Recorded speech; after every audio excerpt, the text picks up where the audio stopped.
Welcome to the Butterfly Effect. I'm Chris Horner. This is stage 16 of the Vuelta España 2023. Now, we have seen the American rider Sepp Kuss wearing the race leader's red jersey since he got into that big breakaway of 40 riders on stage 6, and then 2 days later, he got himself into the race leader's red jersey here at the Vuelta España. Since then, we've seen his teammates, Jonas Vingegaard and Primoz Roglic, mainly Jonas Vingegaard, attacking early on the climbs, getting some time back on Sepp Kuss, and still putting a little bit of pressure on all of the other GC favorites, making them work. So tactically, it's kind of hard to complain about what Jumbo-Visma have been doing throughout this year's Vuelta España, because attacking early, making the other riders race from the bottom of the climb while pulling Sepp Kuss, Primoz Roglic up to the finish of those climbs while they get a ride back there, it is kind of the right tactic. But you have to remember, you're sitting first, second, and third on the general classification. And if you're going to ride your whole team on the front, you start losing domestiques throughout the final stages of these mountain climbs. And then it's dangerous because if Sepp Kuss, if Primoz Roglic, if Jonas Vingegaard crash or have an issue or a flat tire or something on the last climb, you could possibly lose one of those spots on the top 3 of the general classification, versus if you keep your team a little bit fresher and you keep them a little bit more together and the pace a little bit slower up the climbs. Yes, you helped the American Sepp Kuss win the race leader's red jersey here at the Vuelta España, but you also keep it a little safer, and chances that something can happen to your 3 leaders when you still have 1 or 2 teammates around you late into the final stages. It gets a little more rare that something like that can happen if there's a breakaway up the road, and say that there's no longer racing for the stage. There's less stress back there in the peloton. Okay, today's race. Keep that in mind because I'm going to talk about that a little bit later. But today's race, 120 kilometers stage. It's going to have a 5-kilometer super steep climb to the finish of the stage, and it's going to be 8.8% average, but we got 14-15% sections. The first part of the climb is in the black. Once you get to the middle, right around 2.5 kilometers to go, to ease up a little bit with a small little soft descent even, and then it goes back up to the final, and the last 1.9 kilometers is going to be in the black. So it's going to be a hard finish to today's stage 16 of the Vuelta España. Now when the racing starts and the cameras come on, we see action all over the place. The roads are wet. That means it's a little bit dangerous. Not dangerous like down south where it gets wet down there when it hasn't rained for a long time, becomes all slippery. When we're up here in the Asturias region here in Spain, when it rains, the roads are slippery, sure, but nothing quite like the south. So keep that in mind. And the conditions look like they're pretty decent. There's not a whole lot of guys covered from head to toe with the rain conditions here on stage 16. Well, right away we see Caden Groves. He wants in the break. He's going full gas, and he's trying to do a ton of work for Alpecin de Koenig so that he can get himself up to that 27 kilometers to go, because that's where the intermediate sprint line competition finishes. And basically the day here is done for Caden Groves. That's why we see him so aggressive. We're going to see Caden Groves in a big breakaway with about 110 kilometers to go, so only about 10 kilometers into the stage. And then we're going to see Team Ineos, and they're driving on the front left and right. Now, when I'm sitting on the Chesterfield watching this, I'm thinking, okay, you missed a move, try to pull it back. The gap's up to about 30-40 seconds. Ineos is going full gas, but they're not making much inroads into this large breakaway up the road with Caden Groves doing a bunch of driving up there trying to keep this break away from the peloton. Ineos back there, they're running Filippo Ganna on the front. He's going full gas. Omar Fraley is going full gas trying to close things, and they're blowing left and right. Geraint Thomas had already ridden early trying to pull this group back, and he's blown and gone to the back of the group. And when we're talking Kim, the Ineos rider, he's back there at the back of the group at times, swinging back there. So when I start seeing Egan Bernal at the front of the peloton driving it, coming into just about 82, 83, 4 kilometers to go, when Egan Bernal's on the front, I'm thinking, man, who are you guys racing for? Geraint Thomas has been on the front. Filippo Ganna's been on the front. Omar Fraley has been on the front. Egan Bernal's riding the front. I saw Jonathan Castroviejo on the front, and I saw their rider, the 6th rider, Kim, at the back of the group. Now, they don't have any more riders than 6 because 2 have already crashed out and left this year's Vuelta España. So when you catch the break, who do you got left? Well, Ineos are going full in, full Monty right here no matter what, and we're getting into about 80 kilometers to go. Now, they get a little bit of help because we see Alpecin de Koenig back off the gas there and open up the gap to Omar Fraley, and that's causing a little bit of chaos, but then you see Total Energy riders start to close it. Then Jan Tratnik from Jumbo-Visma throws in a massive acceleration, bridges across the gap. I'm sitting on the Chesterfield now like, whoa, Whoa, Jumbo-Visma's in this to try to win this stage. Otherwise, what would Jan Tratnik be doing going across the gap and closing up to that large breakaway with just under 80 kilometers to go? Well, Jan Tratnik closes up, and then you look behind. It's Trek, Liddell Trek back there that's finishing up the peloton, bringing it back that group up front right behind Jan Tratnik. So now everything's back together, and it's total chaos. More attacks are going up the road all over the place. We get into about 60 kilometers to go. Caden Gross, Matteo Cattaneo go up the road with 4 other companions. Now there's 6 riders going up the road here on stage 16 in the Vuelta a España. And we look behind with 55 kilometers to go. Jumbo-Visma hop on the front. Well, I told you guys, Jan Tratnik, that was a little bit of a clue right there that Jumbo-Visma are interested in this stage. Now you start seeing him setting tempo at the front with 55 kilometers to go. Sepp Kuss isn't at the front, but all 7 of the riders from Jumbo-Visma are up there at the front. And then about 7-8 kilometers later, we're going to see Sepp Kuss right up the left side of the peloton. He's going to blend in to put 8 Jumbo-Visma riders at the front. Now, once you start seeing this and the time gap hasn't extended massively out to this group of 6 being led by Caden Gross, Matteo Cattaneo up there, now you know that they want to go for the stage win because the gap is still left at about a minute and 10 seconds to Jumbo-Visma. Now, up front, we're coming into 27 kilometers to go. The gap is still just over a minute. Caden Groves lights it up, goes across the intermediate sprint line competition, and gets his bonus points right here. He's going to need these big time because Remco Evenepoel, who's been sitting tail gunner throughout today's race, is back there resting his legs, getting ready for tomorrow's Angliru stage, the hardest mountain climb in the European race peloton. The Angliru is a monster, and it has sections of 24%, and it's basically not much wider than a bike path, so it's going to be an exciting stage. But when I'm sitting on the Chesterfield, as we start seeing Jumbo-Visma pulling full gas and Caden Groves getting wrapped back up in the peloton, there's still 4 or 5 more guys up there to bring back, but Jumbo-Visma, we know, got the time gap under 40 seconds, and Remco Evenepoel's been sitting at the back of the peloton throughout this stage. Now, if I take you all the way back to before the race began, Remco Evenepoel said he's not racing for general classification because basically he had promised the Jumbo-Visma guys he wasn't. But when you've been sitting last throughout this whole stage, Jumbo-Visma is going to pull it back. It's only a 5-kilometer climb. Remco Evenepoel is outright one of the best riders in this Vuelta a España. I'm sitting there on the Chesterfield like, Remco Evenepoel, you going to go to work and really shine and battle against Jumbo-Visma up this last 5-kilometer climb? Or are you going to take it easy and try to beat up on the B-class guys tomorrow and try to get in the breakaway on the Angliru stage? I'm sitting there all excited. I'm like, come on, Remco, light this thing up on the last 5 kilometers. Let's see what you really got here at the Vuelta a España. Well, he's still sitting tail gunners. They're going into the valley road. You got the cliffside up at the left. The road's narrow. It's getting wet and dangerous. And they're bringing back the breakaway at about 10 kilometers to go. Now, I don't like this tactic at all. It's not one I would have employed because I don't see any reason to put more pressure on my teammates while they're racing a Grand Tour when I have 3 riders already on the general classification. I'd have let that break go, but Jumbo-Visma's not. Now, keep in mind, if there's a crash, which there is at 17 kilometers to go, it's Luis Leon Sanchez who crashed before they brought the breakaway back. When he goes down, just imagine if that was one of the Jumbo-Visma leader guys. Now, as we're coming under 10 kilometers to go into the final climb here. Keep in mind, they've already used up Dylan Van Barle. They've already used up Hessink. Wilco Kelderman's going to be at the back of the group pretty soon. And then you're going to have, of course, Jan Tratnik, who's not a pure climber, but he's doing solid work at the front of the peloton right now. And you got Attila Valters there. So if Jumbo-Visma were to crash, one of their 3 leaders, or flat, have a mechanical or anything, they don't have a whole lot of power right now to protect the top 3 riders on the general classification. So whoever flat's basically going to be on their own.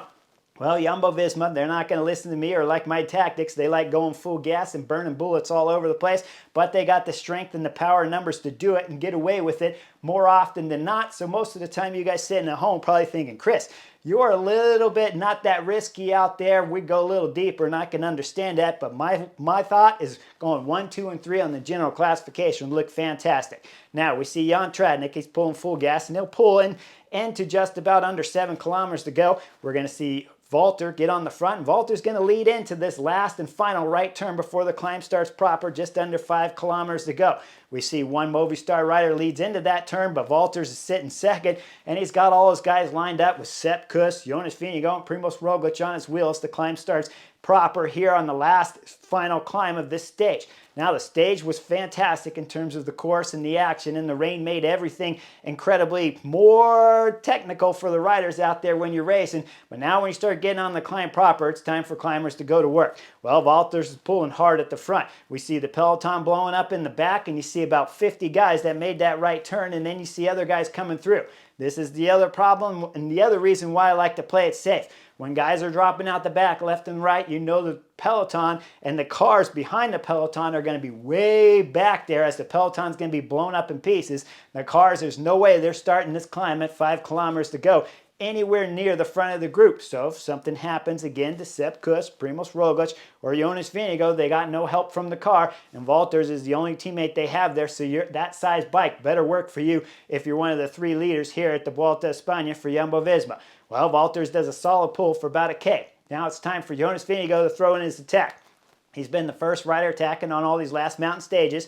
Jonas Vingegaard goes at about 3.9 kilometers to go in today's stage. Only about a kilometer after they made that right turn, Jonas Vingegaard lights it up, and then what happens behind? Well, you see the peloton's going a little bit curb to curb with GC favorites. No one wants to follow Jonas Vingegaard, who came into today's stage third on the general classification, about 1 minute and 44 seconds back from Sepp Kuss, and only about 7 seconds back from Primož Roglič. He's going up the road solo, and who do we see chase it? That's Finn Fisher-Black from UAE Team Emirates that's chasing it. Why he's chasing Jonas Vingegaard, I don't have any idea other than to call Finn Fisher-Black, the New Zealand rider here, riding for UAE Team Emirates, a big-time knucklehead, because when I show you this next picture, Jonas Vingegaard's in front of Fisher. Fisher's trailing about 5-10 seconds behind the Jumbo-Visma rider, and then look back there. Well, that's UAE Team Emirates on the front there, because Ayuso, who's been their race leader here for UAE Team Emirates, he's got his guys on the front. So you got Finn Fisher for UAE Team Emirates chasing Jonas Vingegaard, who was active already earlier on this stage, so his legs can't be 100%, but now he believes he can bring back Jonas Vingegaard. What good that will do when you get there for Juan Ayuso, who's sitting 4th on the general classification here at the Vuelta España, is beyond me, but Fisher believes he can get up there and possibly think he can win the stage. Well, we see Ayuso back there chasing with his teammates, who I believe Soler on the front, but don't give me 100% bad credit there if I get it wrong. And then as we see up front, Jonas Vingegaard is going to start stretching out his lead to Finn Fisher as we drop on the little plateau here, stair step before the climb starts proper again. Jonas Vingegaard is going solid. He's got the gap up to about 40 seconds because nobody back there in the GC wants to go deep. Bahrain victorious, Wout Poels, he'd slipped away earlier just behind Fisher, but he's still in nowhere land back there, and he's got Michael Storer with him from FDJ. Now the climb starts the second part. Jonas Vingegaard, he's flying on the pedals, he looks fantastic, and he's gaining time on Finn Fisher-Black back there, who again, doing nothing for UAE Team Emirates. You are a knucklehead. Anyways, let's go back to the GC battle and see what's happening. There's a little bit of chaos back there. We'll see Bahrain victorious spend a little bit of time on the front with under 2 kilometers to go. Then we're going to see the attack from Almeida. Almeida first got on the front. He started riding a little bit for Juan Ayuso. Then he threw in a hard acceleration, which is putting the hurt on Ayuso back there. And Almeida is only going to pull for about 200 meters and then swing off to the left. So really did no help to help Ayuso out, who's sitting 4th on the general classification, who now is isolated at the front because Soler's swinging on the back of this group of about 16 riders and can't help out Ayuso, who's now stuck dealing with Primož Roglič, Sepp Kuss, and of course, with Landa from Bahrain victorious, he's going to be there all on his own. Well, Primož Roglič is going to throw in a nasty attack. He gets a gap right away. Then we're going to see Ayuso try to bring him back. Ayuso's hurting big time. Sepp Kuss is locked on the wheel of Ayuso, but Ayuso can't quite close the gap. We go up to the front. Jonas Vingegaard's gap, who when we started this steep part of the climb, you look at the picture, there's nobody in sight back there except for Finn Fisher-Black. So his gap's over a minute now, and he's coming into about a K to go. Behind what's happening? Well, Ayuso couldn't quite close the gap, but he got some help from Enric Mas. Mas from Movistar starts accelerating on the front, and he'll bring Ayuso and Sepp Kuss, who's dangling off the back, and it looks like the string's about to snap back there for Sepp Kuss, the American, at about 1K, maybe just under 1K, where Sepp Kuss is swinging big time, and Enric Mas is bringing back Primoz Roglic. Roglic is riding at the front as Sepp Kuss is dangling off the back, and I'm thinking when I'm sitting at the Chesterfield, Roglic, that's the race leader's red jersey right back there, the American Sepp Kuss. You got to back off the front because you got Mas on your wheel and Ayuso, who's sitting fourth on the general classification and is a threat to gain time on Sepp Kuss if he can't hold the wheel. Well, we go back up to the front. It's 500 meters to go. Jonas Vingegaard goes in the front of the picture here, and he's still flying on the pedals. He's not holding up for Sepp Kuss at all in the race leader's red jersey or his teammate Primoz Roglic. Jonas Vingegaard's going solid all the way into the line. We'll see him at about 25 meters to go. He'll dedicate the stage to Nathan van Hooijdonk, who had a health issue earlier at home while driving his car with his wife in the car. He had a health issue, was put in an induced coma, and then had a car accident after what seems to be a health issue first, causing him to have a car accident. But we're going to find out later, before the end of this stage, that, of course, Nathan van Hooijdonk is going to be what they believe to be okay, but that's why we see the hand across the chest there from Jonas Vingegaard as he'll cross the line and win his second stage here at the Vuelta a España. Jumbo-Visma's fourth, because Sepp Kuss has won one, Primoz Roglic has won one, and now, like I said, Jonas Vingegaard has two, and has gained a ton of time on Sepp Kuss in the race leader's red jersey. Let's go back down the hill a little bit. We'll see second on the stage. Finn Fisher Black will come through for second. Why? I have no idea still, because Juan Ayuso's back there dangling, trying to hold on and keep time there to Primoz Roglic. Now Fisher gets second. Third on the stage going to be Wout Poels from Bahrain Victorious, and why he's getting third on the stage I don't know either, because Landa's going to need his help too further down. Storer get fourth on the stage, and now let's go down to about just under 900 meters to go. Ayuso's on the front, driving it all the way into the finish, but Sepp Kuss is coming off the back. Ayuso will bring Mas and Primoz Roglic to the line about 1 minute back on the time of Jonas Vingegaard, and then Sepp Kuss is dangling off the back, hurting coming into the last few hundred meters here. He'll get past from Mikel Landa, who will finish ninth on the stage. Sepp Kuss will lose a few more seconds, and he'll hold on to the race leader's jersey only by 29 seconds at the end of today's stage when it wraps all up and is said and done. Now, guys, I don't like any of these tactics. You know it right away. I like to keep things safe. You got 1, 2, and 3 on the general classification. Once Jonas starts accelerating like that, now he's down to 29 seconds on Sepp Kuss, and you can say, well, Jumbo-Visma want to win the stage. I get that. You want to dominate, you want to win the stage, but Sepp Kuss has done a ton of work throughout the years, and what the director sportifs may or may not understand, maybe they just don't care, is that if you start taking the race leader's jersey away from the American Sepp Kuss, maybe the chemistry in the team's not all that fantastic. And when we see the interview after the stage from Enric Mas from Movistar, that's basically what he's saying. With the attack of Jonas Vingegaard, he sees there's a little bit of suffering from Sepp Kuss, so maybe now there's a podium spot opened up here at the Vuelta a España, because maybe the chemistry just won't be so good amongst Jumbo-Visma. Now, I saw interviews from Sepp Kuss, and he said all the right answers when he's talking about it's okay as long as the team is winning.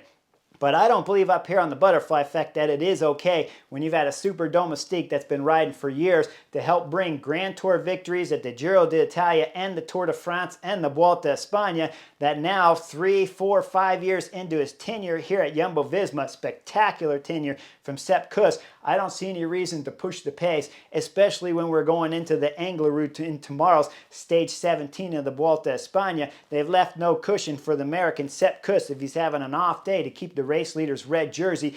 And when you're riding the whole team on the front, if Jonas Vingegaard's attacking, Sepp Kuss has a bad moment like we saw here on stage 16, he has no domestiques around him to help him out. So all those years that he's been a super domestique, he has no domestiques left with him. When his energy starts dropping for Sepp Kuss, he's got to ride into the line solo, and that might be what we see in tomorrow's Angliru stage. Now, let's talk a little bit about Remco Evenepoel before I wrap all this up. Because Remco Evenepoel, when he won 2 stages ago after that spectacular meltdown on stage 13, he won solo on stage 14, and then later has been talking about how Jumbo-Visma's been chasing him for the general classification.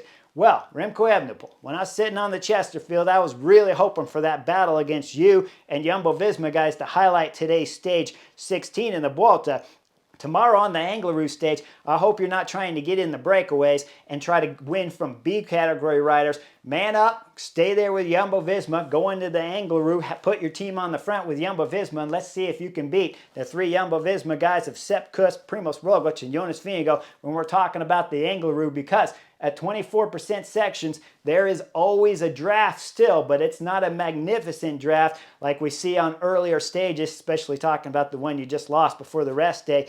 But when you're on the Angliru, if you got better legs, let's see if you can outduel the three Jumbo-Visma guys and put on a spectacular show. Otherwise, we're just going to see Jonas Vingegaard going up the road again solo on the Angliru, because it doesn't look like Juan Ayuso has the teammates behind him smart enough to help him out early in the climbs when he gets dropped. Primoz Roglic, of course, isn't going to battle with Jonas Vingegaard and pull him back himself. Hopefully, Sepp Kuss, go deep, man. Maybe you got to put in the first attack to get up the road like Jonas Vingegaard does and have your teammates sitting back there on the other guys losing time so Sepp Kuss can keep the race leader's red jersey. But Remco Evenepoel, if you really want to go down as legendary, start the Angliru going full gas with Jumbo-Visma and see if you can't beat those guys to the line, because you know Jonas Vingegaard's going to want the Angliru win. Primoz Roglic wants it. Sepp Kuss wants to keep the race leader's red jersey. So if you really want to show your talent here, Remco Evenepoel, you got to beat the three duo there of Jumbo-Visma at the finish of tomorrow's Angliru stage. Massive stage to look forward to tomorrow. So make sure you guys like and subscribe to the Butterfly Effect, and I'll see you there.